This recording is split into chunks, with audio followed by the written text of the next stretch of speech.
The Mahabharata is a truly colossal epic, spanning over 100,000 verses, composed and compiled over 1,000 years.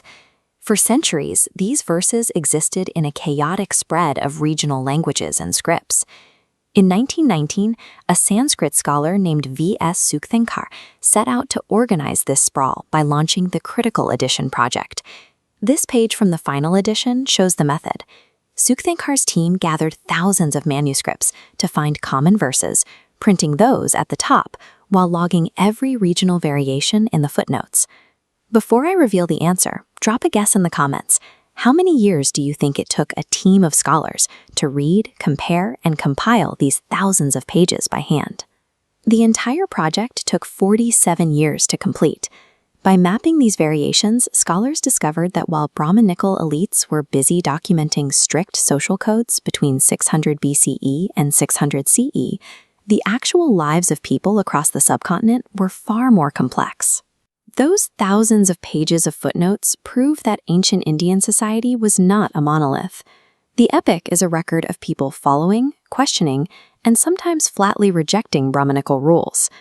This map shows the Kuru Panchala lands, the geographical heart of these early societies and the setting for the epic's central conflict. Within these societies, Brahminical texts emphasized patrilineal, the system where descent, property, and royal succession pass exclusively from father to son. The central story of the Mahabharata follows a feud over land and power between two sets of warring cousins, the Kauravas and the Pandavas. When the conflict ended, it was the rule of patrilineal succession that was proclaimed for the throne. That was the official prescription. However, the historical record provides a significant outlier, the Satavahana dynasty, who dominated parts of western India. The Satavahanas frequently used metronymics, names derived from their mothers. Kings like Gautami Putra Satakarni, or Satakarni son of Gautami, show that maternal lineage carried immense weight, even in royal circles. While Brahminical texts insisted on a world centered on the father, these elite families derived their very names and legitimacy from their mothers. A similar tension existed in the social hierarchy, specifically within the Varna system described in the Purusha Sukta of the Rigveda. This hierarchy dictated that only Kshatriyas had the right to be kings, lead armies, and learn martial arts. It was a closed system intended to keep military power in specific hands. Let's see if you caught the detail in the Purusha Sukta.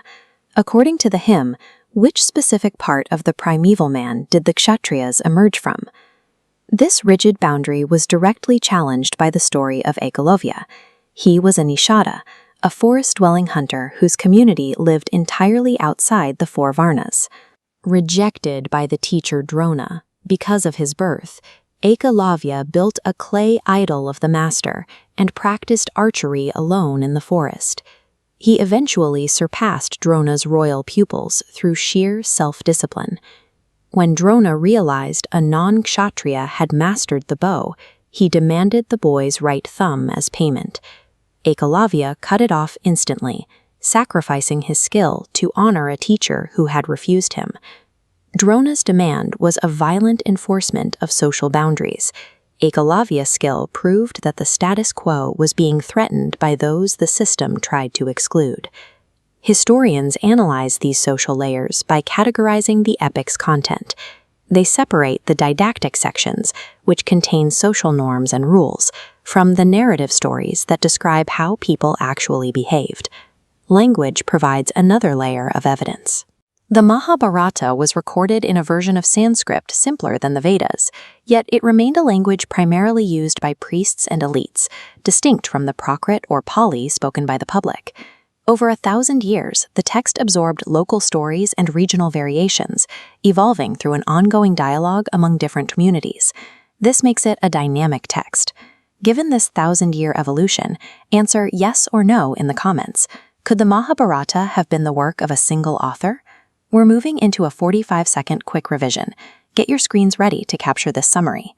1. The Critical Edition revealed thousands of variations. 2. Satavahana kings used matronymics. 3. Ekalavya challenged the Varna system. 4. The epic dynamically evolved. Early Indian society wasn't defined by a single set of rules, but by constant negotiation between those rules and the people who lived within them.